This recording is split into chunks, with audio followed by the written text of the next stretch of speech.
Hello, everyone. Welcome to the TechRaptor podcast. I am Robert Scarpanito, your features editor.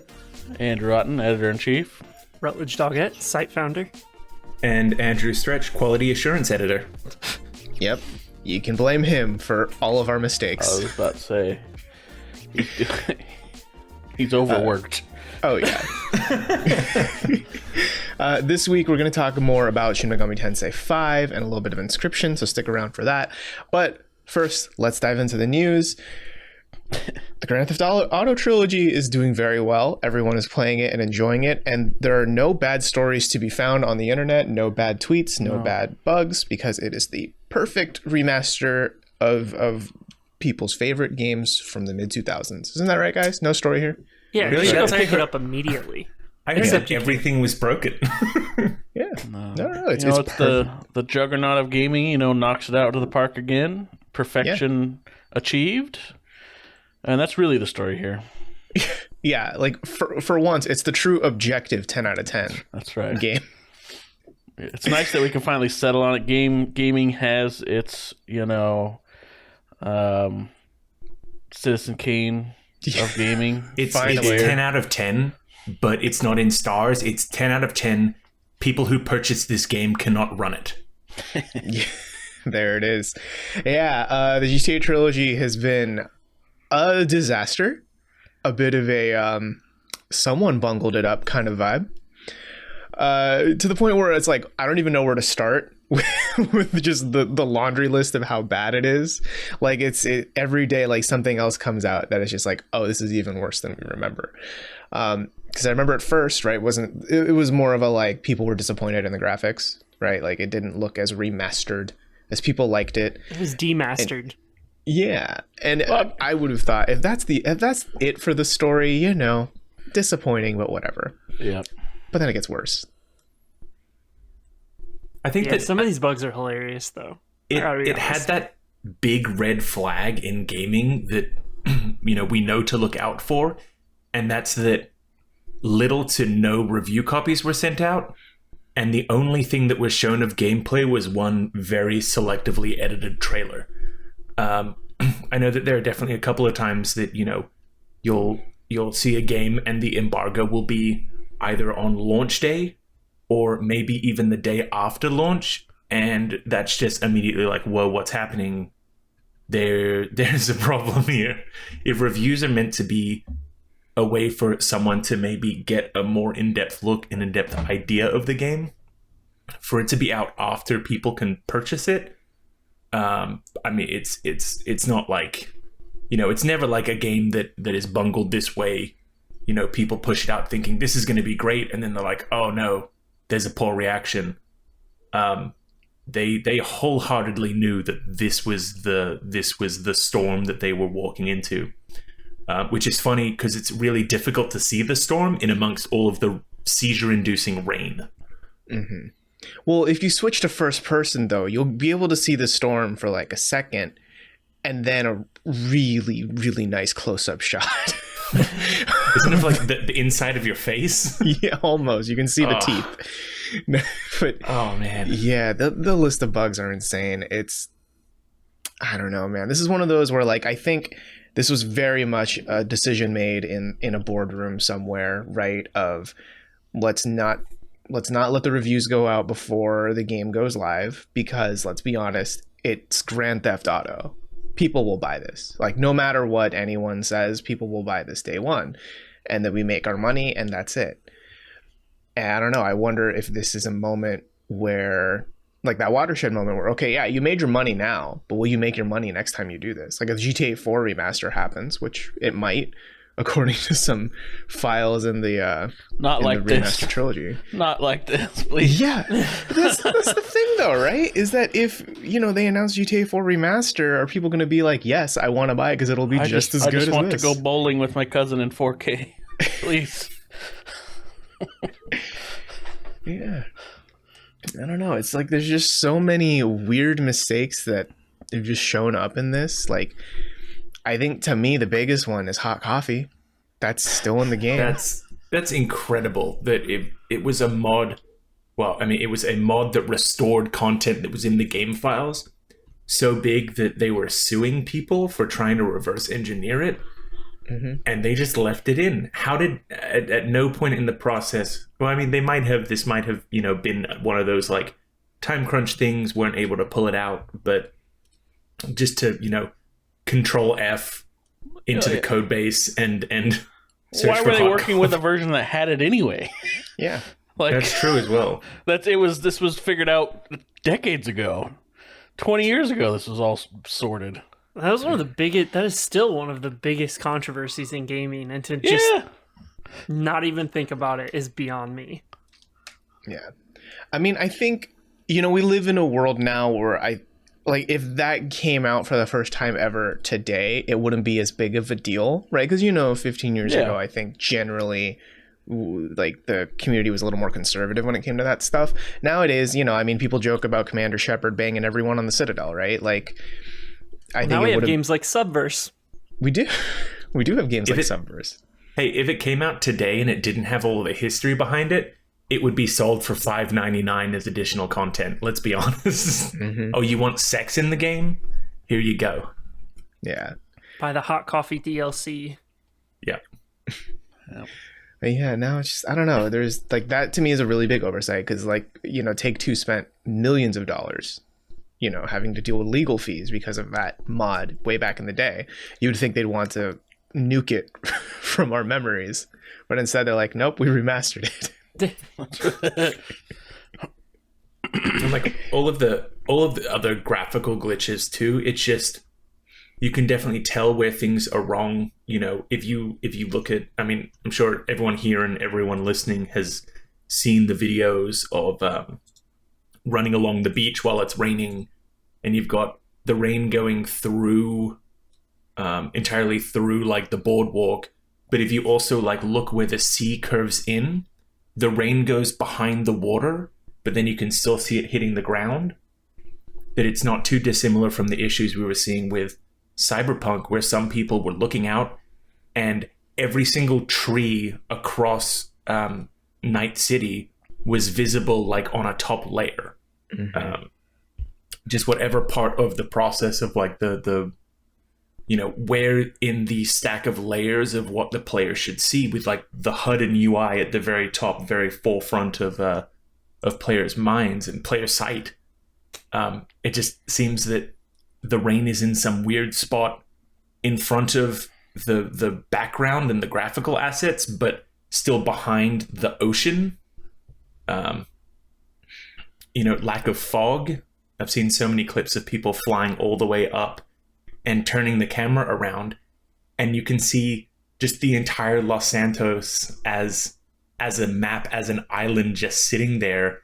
And the first thing that it looked like as I was like looking at this, crystal clear island, it reminded me of like the map from Lego Island, where you play as like the pizza boy. Yep. It's just like it looked like a PS1 game. It looked like it didn't have enough depth. Yeah, I just think overall this just feels like what an awful way to treat one of like your flagship franchises, right? Not only that, but like, are there not many games that are looked on more fondly than something like Vice City? Everybody's like, Vice City was the shit. Everybody, it was great. Like Grand Theft Auto 3 really kicked everything off. That's what changed Grand Theft Auto and changed a lot in gaming. It was a humongous game in gaming's history. We have an article on that. Game Changers, really good. Just check it out. But Vice City is where it all clicked with everybody, and I remember playing the shit out of Vice City. Oh hell yeah! It's such a bummer to see it just not given. Whoever they seems like they just hired someone and said, yeah, just go figure it out, and so we can get paid, instead of, all right, let's actually take some time with something that we actually care about. It just seemed like it was thrown to the side. Yeah, I mean, there's so many things that are broken that it's surprising that they wouldn't have been caught. I mean, cutscenes broken. You've got the infamous, when you hop on a bicycle, all you see is his face. That was so good. Like hot dog fingers, and like even some of the text is just like it's not what was supposed to be rendered. It's just like default system looking text on signs and things like that. I find it hard to believe that if there was QA on this game that they wouldn't have said something. Oh, I'm sure that QA said everything, passed it on, but then there was some time crunch, some decision. The big question is, why wouldn't you delay this if it's this poor? But yeah, no, I'm sure as everyone and their mother looked at this and went, "Ooh, push it out." Yeah, I think gamers are much more forgiving these days with delays, understanding that. Well, I say that, but I think there's a little bit more understanding these days in that, if you want a quality product, a delay, it might happen. And I think that the backlash from that, just delaying it, would have been significantly less than what they're getting now. Yeah. Well, because this also just like ruins the reputation. Like it affects the franchise's reputation, right? Like moving forward, people aren't going to forget this. With how much focus they've always had on quality, it is a huge step back. Mm-hmm. Yeah, well, it's kind of like that with any rematch they want to do in the future. Like you're talking about 4 or something. It's like, who's going to trust that? Like, I don't want anything to do with that. It's bad when the unofficial mod of GTA 3 for PS Vita runs better than the official remaster of GTA 3 for PS5 for Xbox Series consoles. It's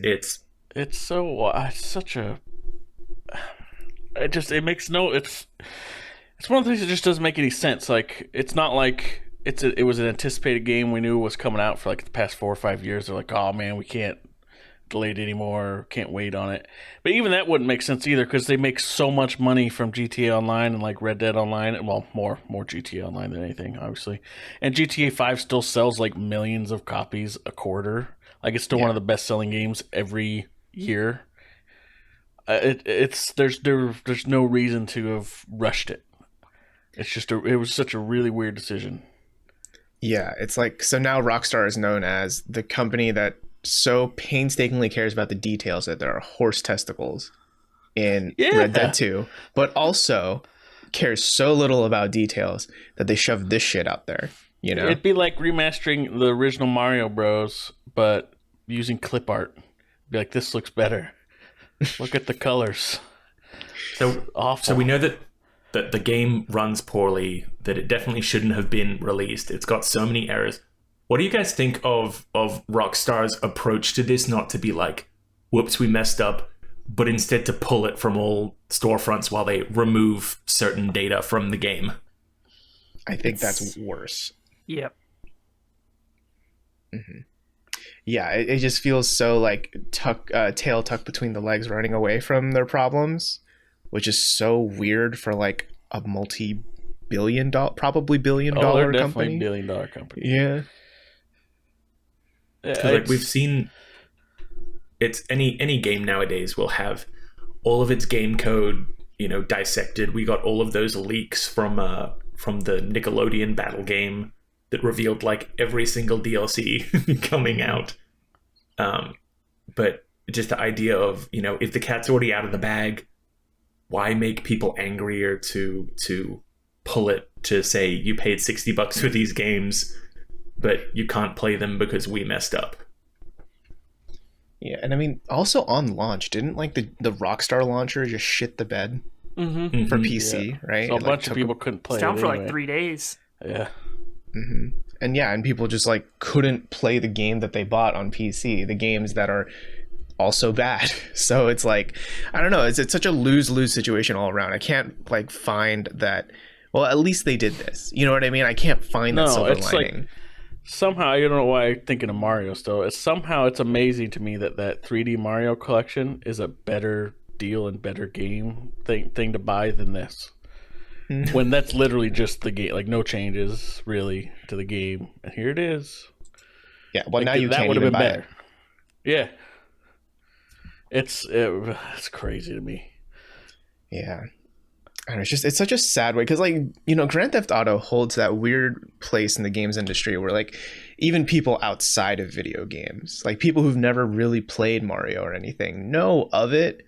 I mean, probably for like kind of bad reasons, depending on, you know, the stories they've seen on Fox News and etc. back in the mid 2000s. But I mean, it still has that, like, it's one of those faces of gaming in a way, right?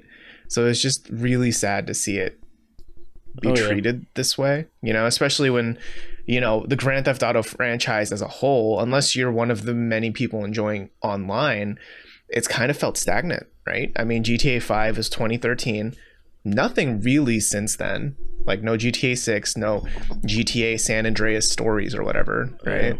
Been a huge focus on the online because it's making them money. Yeah, GTA 5, you know, originally had those plans for more single player content that's just never happened.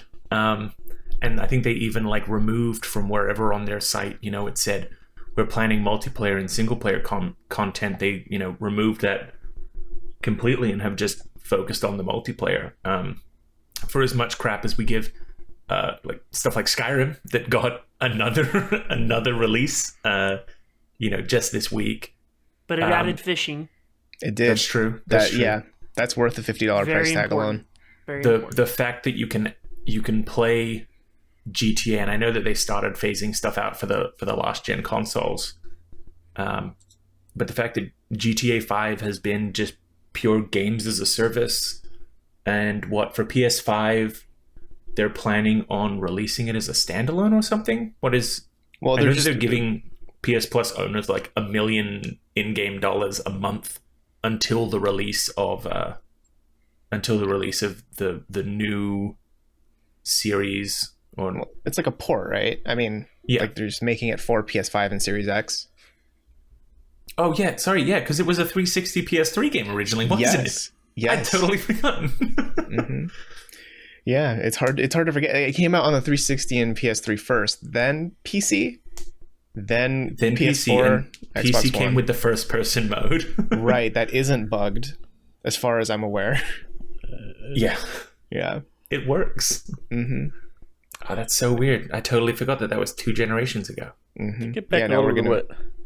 Oh, no, go ahead. No, go ahead. So to get back a little bit what you're saying, it's like, I think for a lot, like you're saying, Grand Theft Auto holds this special place for a lot of people because it does have this cultural impact also outside of people that just play games. Like you're saying, most people know. I mean, well, there's that, the Chappelle Show had a skit on it even and stuff like that. But I think what a lot of people, you know, think of the context of when these came out for like most of the, you know, the general age of someone that would identify as like a gamer or they're someone that really enjoys games. Like the GTA Trilogy, like this GTA 3, Vice City and stuff, those were all like in San Andreas for like our teen years for a lot of people. And they were doing a lot of things in games that were pretty edgy. Yeah, edgy for the time now would be like that's what people were getting pissed about. Like, really? But like they're pretty on the forefront of doing stuff. So you definitely felt like, oh, I'm getting away with some stuff playing it. And it was just such a, I think for a lot of people, it holds a big part of their teenage years, which are when we formulate most of our likes and interests anyway, or like solidify them. That it's so bizarre to me. Maybe someone did say it, but they're like, you know, it'd probably be worth the investment to take the time and spend the time to do this right, because it's going to have a huge payoff for all these people being like, oh man, I get to do this again or whatever. And now it's like, it's just a laughingstock of awful. Imagine if this had been released during like that dry period of games that we normally get around like February, March, right? Not next year. Well, not next year. Oh, sorry. No, never mind. Not yet. No. Sorry, yeah. It would get killed alive. Yeah, this was like a May, June game. But yeah, like for it to be in like the lead up to Holiday Rush, or maybe it's because this Holiday Rush has been so devoid of some of the large things that were meant to release. Mm-hmm. Well, yeah, I mean, I wouldn't be surprised if like the holiday shopping season was part of the reason. Because I mean, if you put Grand Theft Auto on the shelf, you know, like Timmy's grandma is going to be like, oh, I know that game, and, you know, buy it, right? It's the new Timmy's old Grand grandma's Theft Auto. red. Yeah, yeah. She's very new age. you know? Yeah. Timmy's grandma is really into coke and hookers for some reason. She likes to see the car rock. She gets Timmy a GTA 3 remastered and a Starbucks gift card. Like, they keep talking about this hot coffee. I wanted to get you some. Yeah, here, use this for your hot coffee. Wow. Thanks, Grandma. Yeah, yeah, and Timmy's You're gonna the have best. a good Christmas. Really? I can play the hot coffee mod, Grandma? Yeah. Everybody's talking about it. Yeah, I mean that's true. The wad of singles. Timmy's about to be disappointed. So the GTA Trilogy came out the same day as another remaster. Before we move on Yeah. to that, Okay. I want to say a little bit about Take-Two, because we didn't really get into them as a company. That I don't think people realize. All the nonsense they do about GTA Online and making a bunch of money there. I don't think people realize that Rockstar and 2K have the same parent company in Take-Two. So if you've ever been an NBA 2K person and you're really mad about the stupid VC coins and stuff and all the ridiculous monetization that go along with it, this is the same group of people. So the same group of people that made all these really bad decisions for the trilogy, maybe they're not that. It's not that surprising if you think about all the other nonsense they pulled, particularly with any other 2K sports game when it comes to money, and then what they have turned GTA into. No doubt, like people enjoy online and I'd have at it if you enjoy it, but it's like, man, they've really been riding this for a while. Like, Yeah. there's nothing.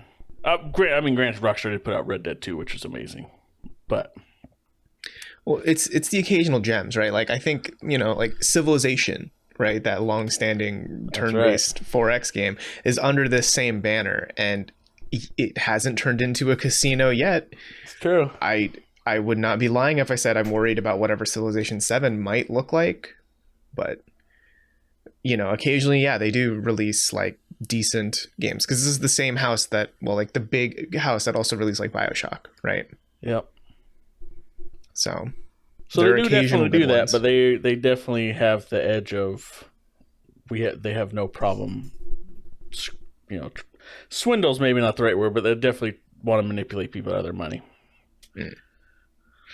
That's just how AAA industry works. But Unfortunately, it's just when people think about the big companies, they think of EA and Activision doing whatever they're doing. They're not. Take-Two's not a name you hear mentioned when it's like, not enough people realize like, yeah, they're pulling a lot of the worst stuff in the industry right now. It's like what they're doing is not, at that level. It's like we talk about like the big 3, 4 like huge offenders, and they're just like, maybe if we stay quiet in this corner of the room, away from where people are pointing at the abusive companies, people won't notice. Well, I think part of it is that when do you ever see like the big Take-Two logo or the big Take-Two name put on anything? Never. not really. EA's like slapped right in your face and stuff like that. So I don't think people are like, oh yeah, Take-Two's who is that? Some people might not even have heard of Yeah, them. definitely. When I load up NBA 2K21, I don't see the logo at all. Well, that's 2K, not Take-Two. That's true. Oh, Those are sorry. 2K. Yeah, there you go. All smug making your joke. You don't even know. 2K. Never mind. They were ahead of the game because remember, it was only until Activision got into some shit that they took their names off of That's Call of right. Duty. Take-Two figured that out Take-Two's been forever doing it ago. for years. Yeah. They're like the elusive man from Mass Effect, just like sitting in the back in the darkness. Right. That's It's Take-Two. like, yes, no one will know. As he smokes his cigar. Yeah. Yeah. No, I mean, so yeah, when you put it in that context, right, it's like, I guess it's not overall surprising that this happened, but it is still, I think, kind of a shame. It's a big shame. It's not a surprising that it would have been a disappointment. It's a surprising just how bad it was done. Like this is it's almost, I don't know how if I tried harder, I couldn't have thought of more ways to fuck it up. Like It's death of 1,000 cuts. It's not like, you've got the big enough issue that like you'll look at the game and say this is completely unplayable. But it's like, well, that looks weird. That's weird. That's wrong. What the hell's going on there? wow, that person's hands look weird. Mhm. It's like, oh, these little things. Yeah, it's just, I don't know. It's just hard to see like this being remembered fondly at all. And I don't even think it's going to be one of those things like a long-term success story. You know, I think it's going to be, oh, they'll patch it, right? Like, no, there's no, oh, they'll patch it with this. Other than making it so the launcher will launch the game and that you can get into it, I think that's the extent of what you'll see. Mm-hmm, for sure. So Skyrim also came out. You guys heard of this game, Skyrim? I know it's a little That's underground. that retro game, right? Yeah, I mean, I came play it out. I play it on my Echo device all the time. yeah. Yeah, so Skyrim came out again on 11/11. You know, just a year before Starfield will allegedly come out in 11/11/22. But Skyrim Anniversary Edition came out, and in the few days leading up to it, or a few weeks even, the modding community was pretty worried that, oh no, is Anniversary Edition going to break a lot of mods? Because a lot of mods rely on this thing called the script extender, which is it basically it's like the key you need to unlock a ton of potential in other mods. And when what was the special edition, right? That was the name of the first big Skyrim update. I'll take your word for it.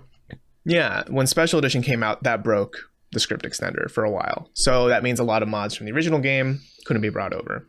And then with Anniversary Edition, people were worried about the same thing. But this time around, Bethesda actually gave the team behind the script extender mod, they gave that team access to the engine for what Anniversary Edition has right now.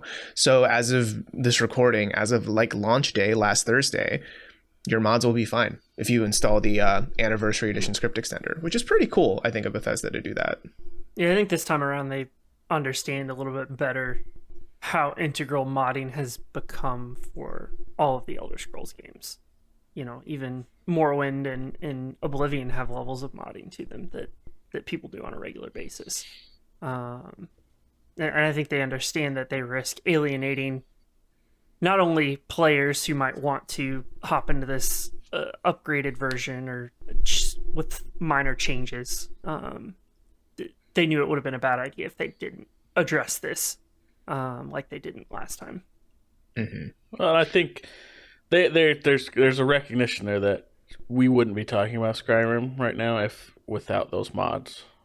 Yep, it just wouldn't have had the staying power. I mean, could they put out an anniversary thing? It still would have been a big release and all that stuff. We still could have seen some kind of re-release, but I don't think we would have seen re-release number 50 or whatever we're on now. Yeah, right. How many copies do you guys own?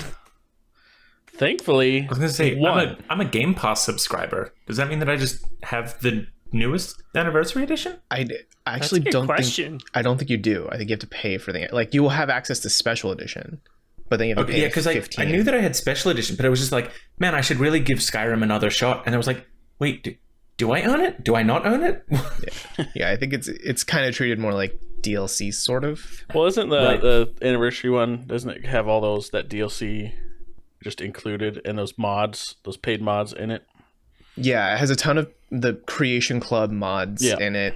So it feels sort of like a mini expansion because it adds a lot of quests too, but none of them are like this isn't like Dawnguard or what's the other one? The one with the other Dragonborn? Is it just called Dragonborn? You know, the other big expansion. You know what I mean? It's not like an official expansion by the Bethesda team, but it's a bunch of mods created by modders that are kind of Frankenstein together to feel like an expansion. Yeah, it's not on Games Pass. Yeah.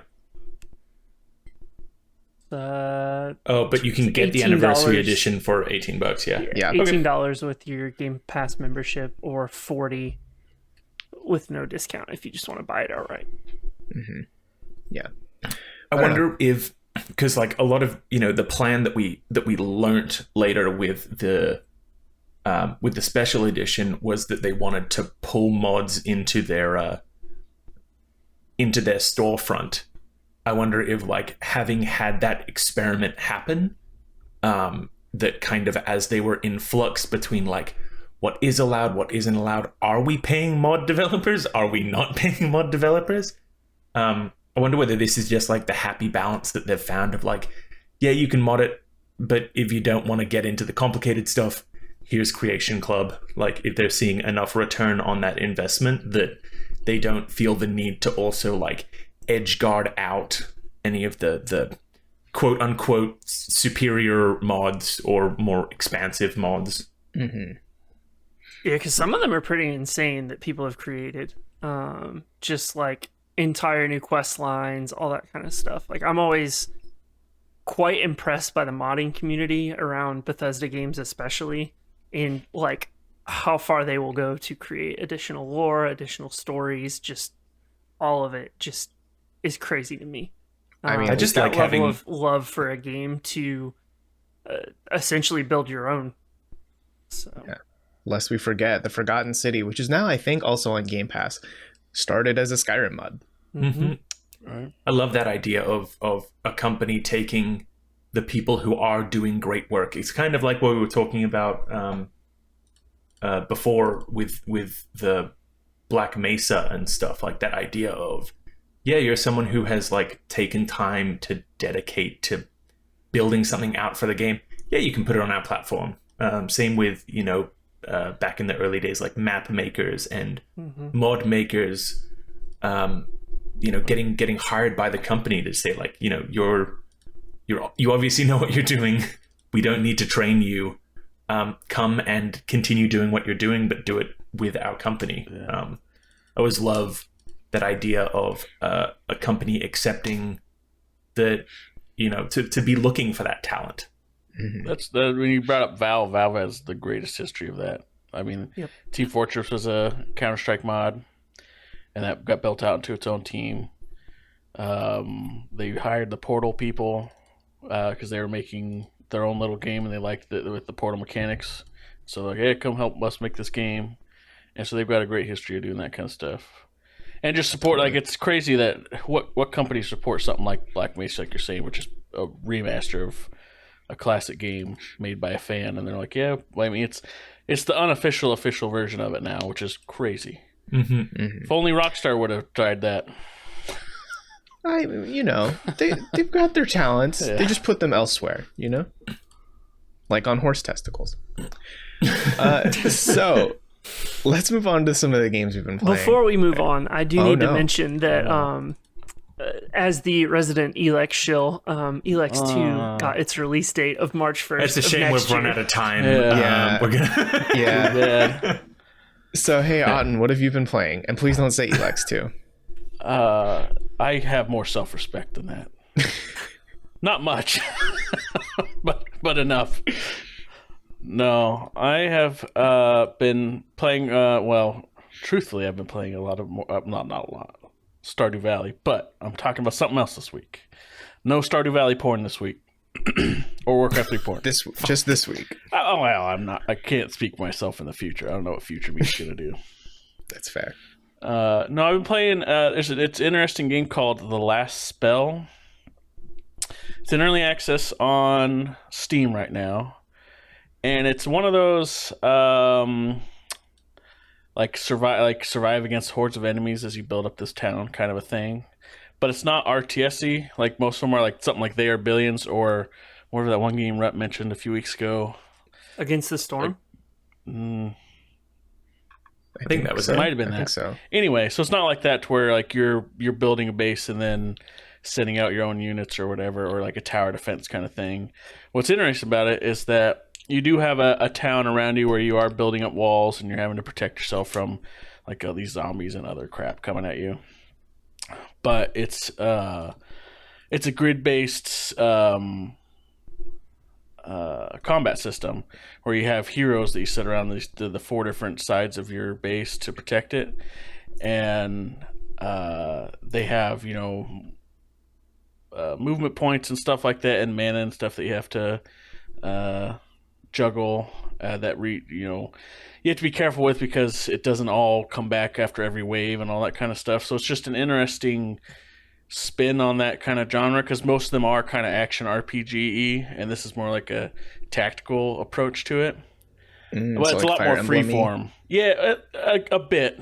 It's a lot more freeform with it, and it's not really the rock paper scissors kind of combat. It's more like I need to manage things like mana or my resources wisely, because I have like 100 zombies to kill, and I can't use all my spells a lot, so I have to make do the best amount of damage I can as possible to the most I can. It's like about optimization. Yeah, and it's super hard, like really, really difficult. But it's I think for someone that enjoys that this grid based, tile based kind of combat stuff will enjoy it quite a bit. It's not really turn based, like in the sense that like I use a hero move and then the zombies or whatever attack. It's you have your turn to get everything you want done, and then they move forward and start rocking your shit after that. So you try to kill. It's like Age of Darkness. There you go. That's the one. That's the one. Yeah. So something like that. But the one that people probably mostly know is probably something like They Are Billions. The difference here is with the last spell, you're not like expanding out your base or anything. You're just you're staying in your one walled in kind of town and trying to build stuff in there. And so you're getting things like gear to gear up your heroes, like new swords and armor and et cetera, et cetera. And there's several different kinds of hero types that you get randomly you start with to defend your town with that all have different abilities.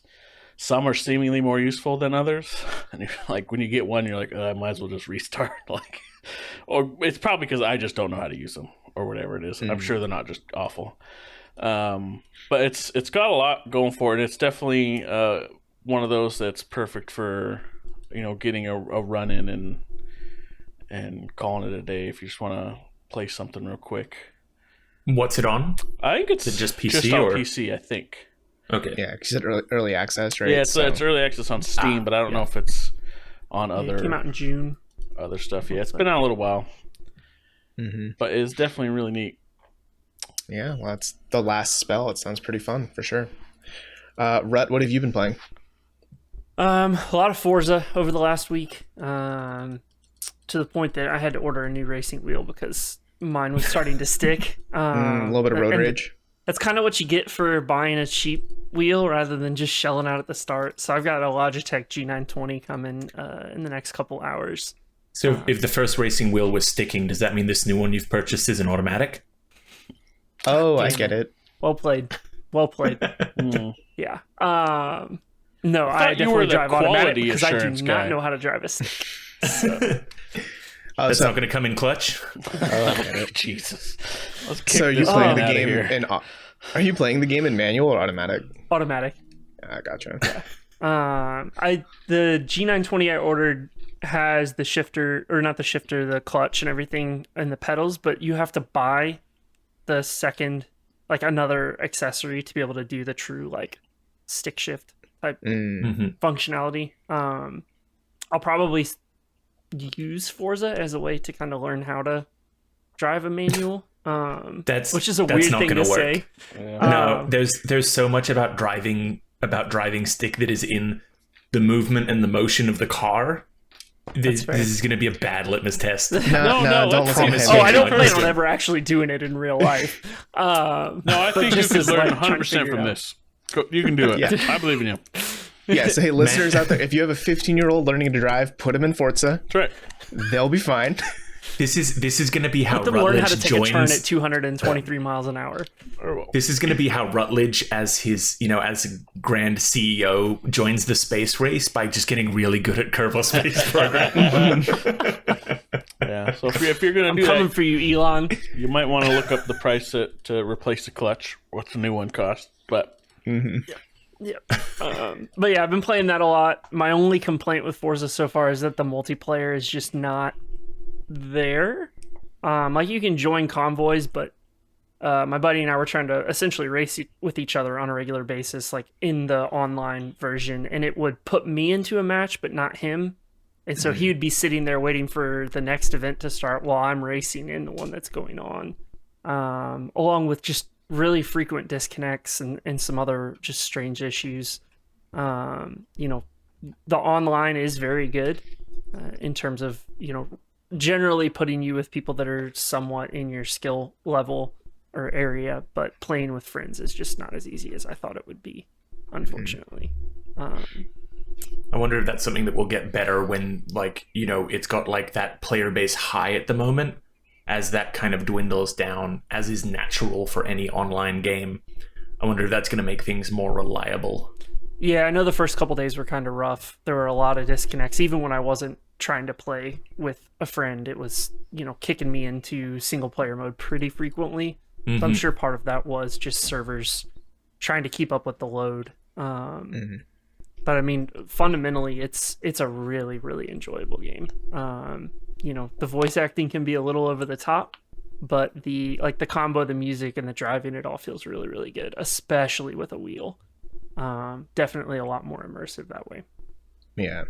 I've really thought about getting a wheel for it because I've been playing a lot of it too, but I think I'm just going to stick with controller for now.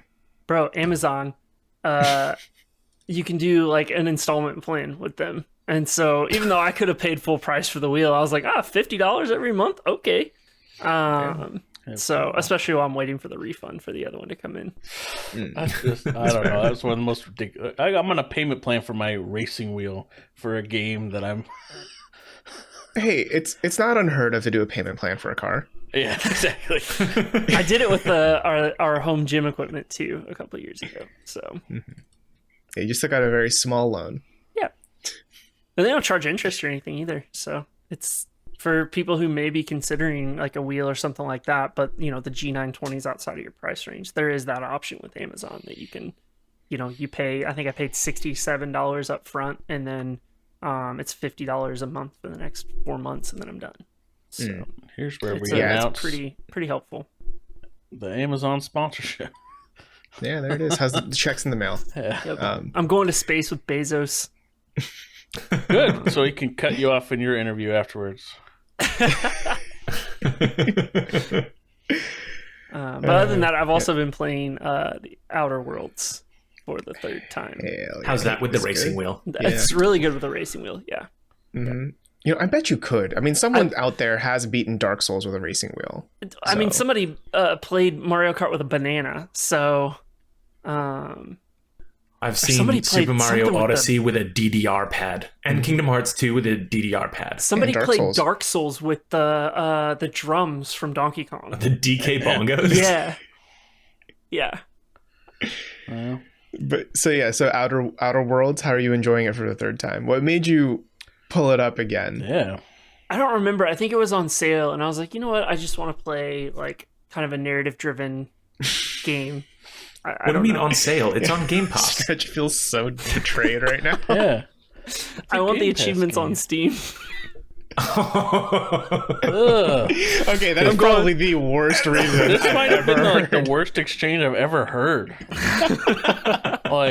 Not it was only $16 on Steam. Not only I had already played it on Epic, and you have access to it on Game Pass. Yeah. And I own it on Epic. This is the guy that's got a payment plan for a steering wheel now. I mean, it all fits. It all comes together, right? It all comes together, right? God. I just buy things to buy them, I guess. I don't know. He says with the Baby Yoda behind him. In fairness, one of my coworkers at work texted me yesterday and said that she found some Baby Yoda ornaments and that she'll give them to me next time I'm in the office. Oh, so you're that guy. I'm that guy. In fairness, yeah. Otten, Rutledge only has 12 more payments on that Grogu statue. And it's his outright. Yeah, no, this one was free, so my coworkers just know. Somebody was giving this away 2 houses down from my former boss, and he's like, "You want this?" And I was like, "Hell yeah!" And then he had it for me at the office 2 days later. So this is the long con. What we actually told Rut was that we were going to help him start a podcast, but this is actually the intervention episode. Steam achievements and Baby Yodas. Is there a scummier person on Earth? I thought when I asked, hey, what made you boot up Outer Worlds again? I expected a fluffy, like, it's a good game. Probably, we rated it pretty well on TechRaptor. Just wanted to play a good game. But no, you're like, motherfucking Steam achievements, man. That's it. Yeah, you can get you, or no, you can't even use they don't even get you points. Don't they have some point shop now that's dumb with like wallpapers and crap? No, but it does put it on a new tab on your profile called Perfect Games. What? You can go, if you go into Steam, if you've 100% of the games, there's a tab that's Perfect Games. And that's like this will be number 7. That was like engineered just for you, wasn't it? That's ridiculous. Yeah. They used to have that on the 360. There would be a separate category that would show you games that you had 100% completed. Yep. But then that went away even with later 360 dashboards, and they just never brought it back. R.I.P. the Blade. Gross. Bring it back. Bring it back. No. Jeez. You didn't like the Blade? No. People have selective love for the Blade. Blades were janky as all hell. You did not want to hit the guide button and then wait 4 seconds for it to like pop up and open out. I miss the Blade format. I don't like how it is now. It takes me like way too long to get to achievements. At least on the Xbox. How often are you looking at them? Yeah, seriously. Also, what do you mean? What is there to look at? You hit the guide button and then you hit like right bumper 3 times to get to achievements. You can do those 4 button presses faster than the blades would have originally popped up.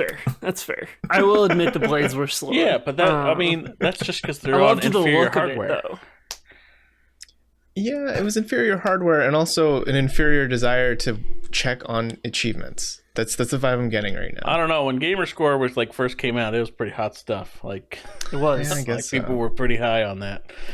Mm-hmm. Yeah. And then I'm in the PlayStation tens of copied it. thousands. And then we grew up and we left people like Rutten stretched behind.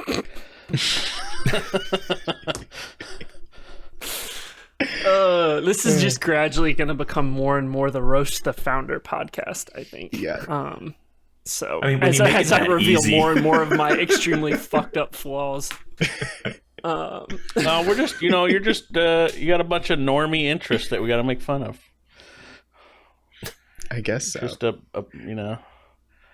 you're probably so then the let's shift over. pumpkin spice guy too, aren't you? No, it's chestnut praline latte season, my dude. But okay, no, so he doesn't follow the pumpkin spice latte. He follows the latte in season, which is maybe worse. I mean, I like the pumpkin spice. It's fine.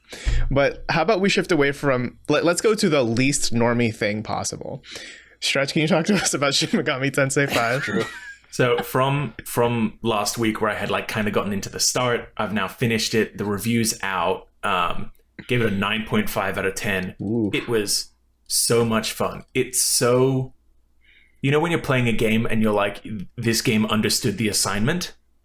It was that. It doubled down on everything that makes the series good, kept the demons, kept the like real emphasis on like needing to balance the weaknesses and strengths. But then they added in, like not open world, but there's like 4 main regions that you're at. So it's no longer you're just like a cursor on a map with random battles. It felt almost like they were really inspired by the Persona 5 Strikers movement and the verticality of that world. And they were like, let's drag that over. Runs great on Switch. There's some weird graphical issues with the sand. The sand's almost like shimmering to the point that it looks like a static bug than it does like, sun reflecting off the sand. Yeah, I found that. I've been playing it a bit too. I just want to say, I found it makes it hard to see those gems, the little things you have to collect sometimes. But also, those gems are so useless. Yeah, like it's a little bit of your special meter, a little bit of your health, or a little bit of your MP. If it was like money, then I'd be more looking out for them. But it got to the point that they're better like waypoint markers when you're like, I don't know where to go, and you're looking ahead and you're like, oh, here's a trail of these things that lead into a small passageway. It's like, oh, there. Mm-hmm. Kind of reminded me of like the glimmer trail from like Fable. Right. But I have been fighting and finally beat the super boss from the Return of the True Demon side quest. So this is a DLC side quest that has you fight all of the Menorah demons from Shin Megami Tensei 3, and then culminates in a battle against the protagonist from Shin Megami Tensei 3, from his like true ending where he has become demon god, whatever, the demi-fiend.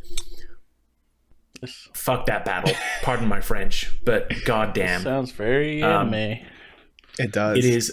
It is a fight against the demi-fiend and three-summed demons. All of them are level 99. He has resistance to every single damage type. Of course. It's just a slog.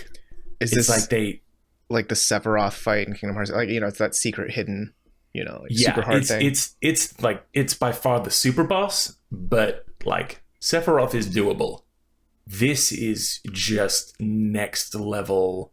Like, you need to so specifically have one of your demons having, MP, like as much MP as possible every single turn. They need to be healing every time. Every single turn, you need to be buffing completely.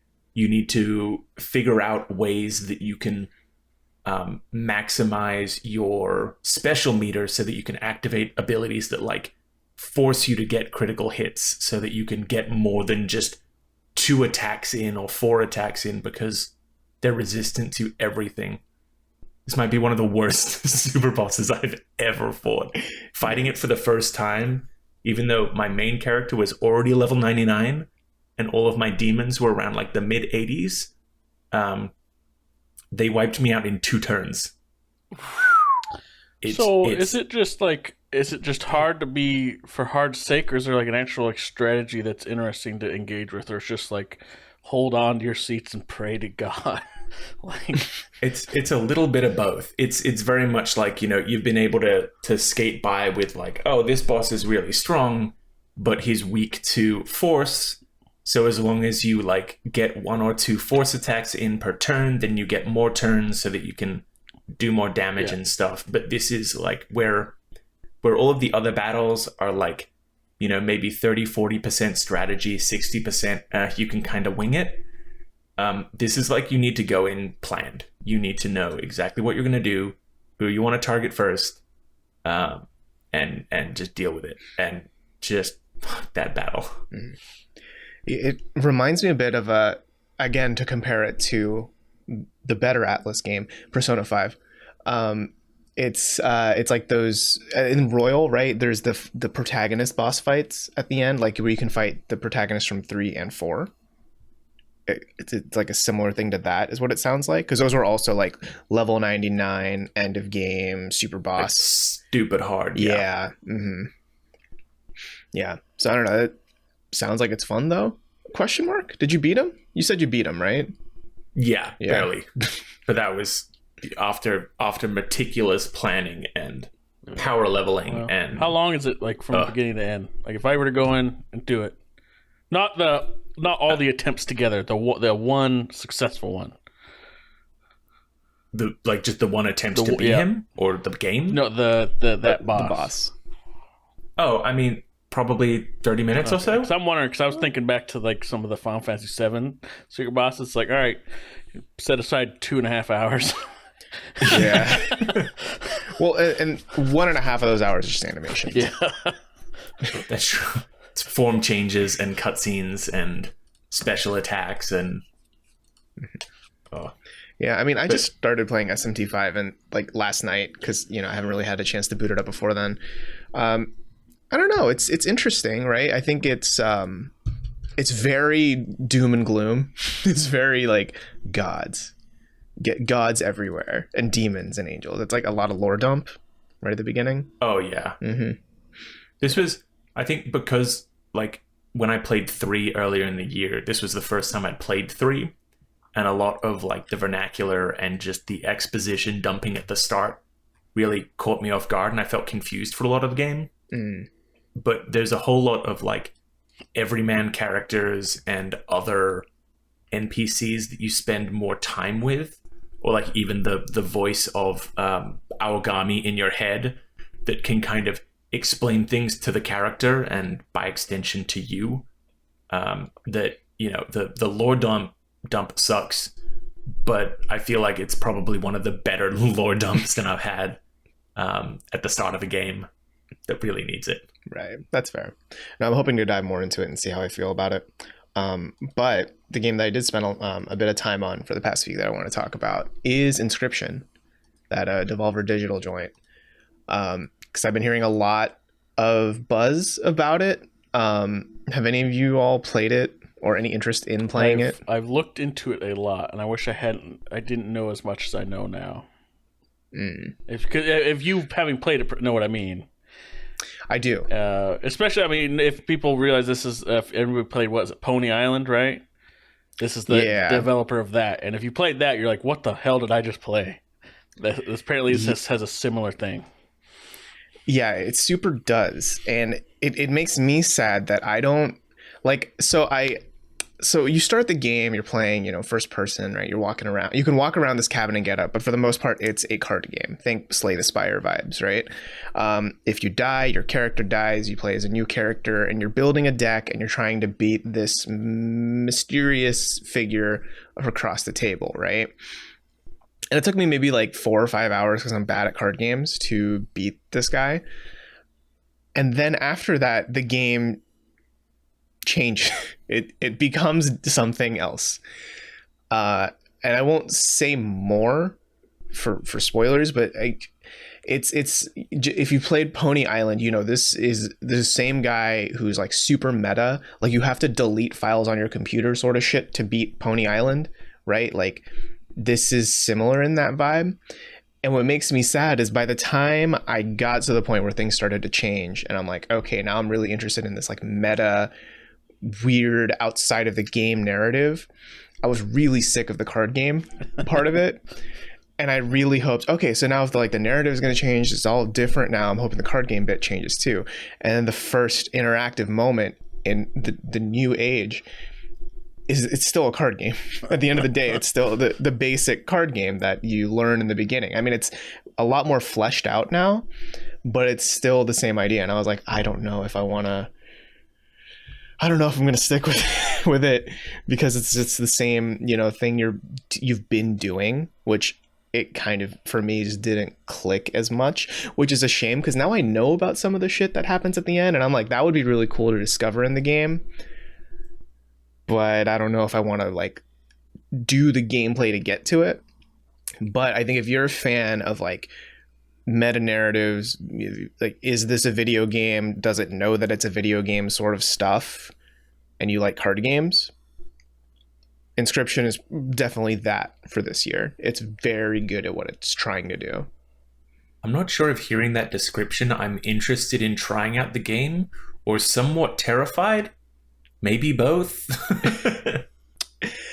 I mean, it might be a little bit of both because, there is just some, I've heard people talk about the ending and stuff that you can do at the end. And it's definitely there are some boss battles in it that just make you really question, am I playing a game right now? Or is the game playing me? Yeah.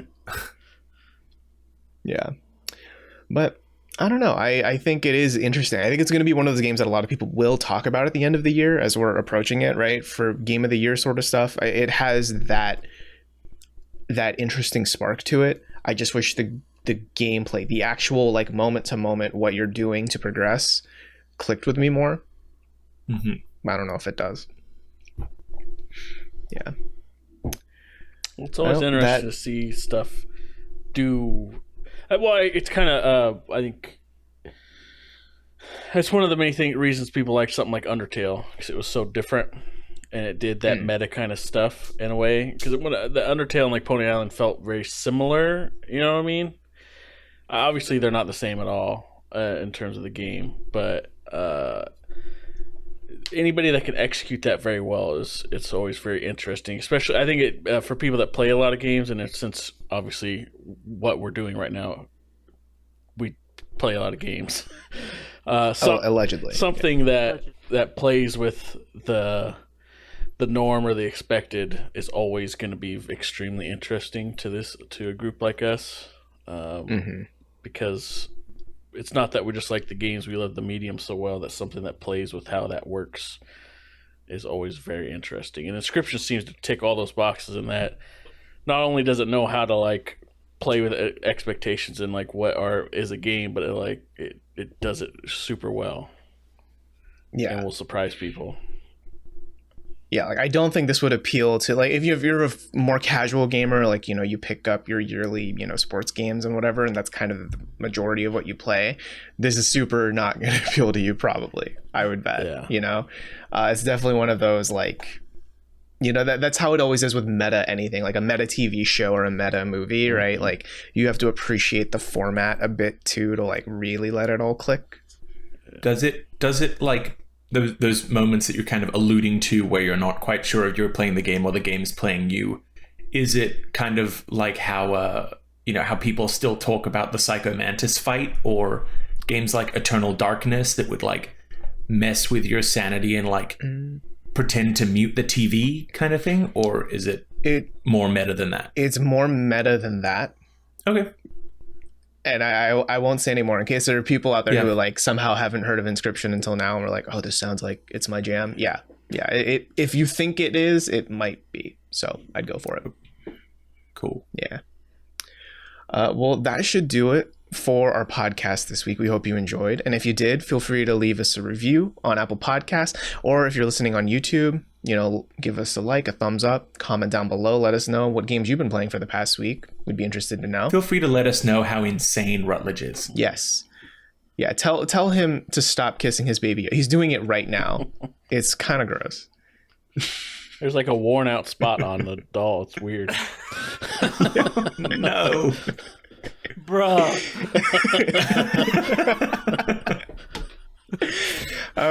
And yeah, and if you're not, put a timestamp that says just the roasting Rutledge hour. Well, there'd be a lot of timestamps for that. That's true. And you know, if you haven't been enjoying us, feel free to subscribe so that you can always get our latest episodes, because we always drop them on Mondays. Other than that, yeah, it feels like it's been a pretty chill week. We hope that you enjoy the upcoming week that's coming up for you. And we'll be back next Monday. See you then.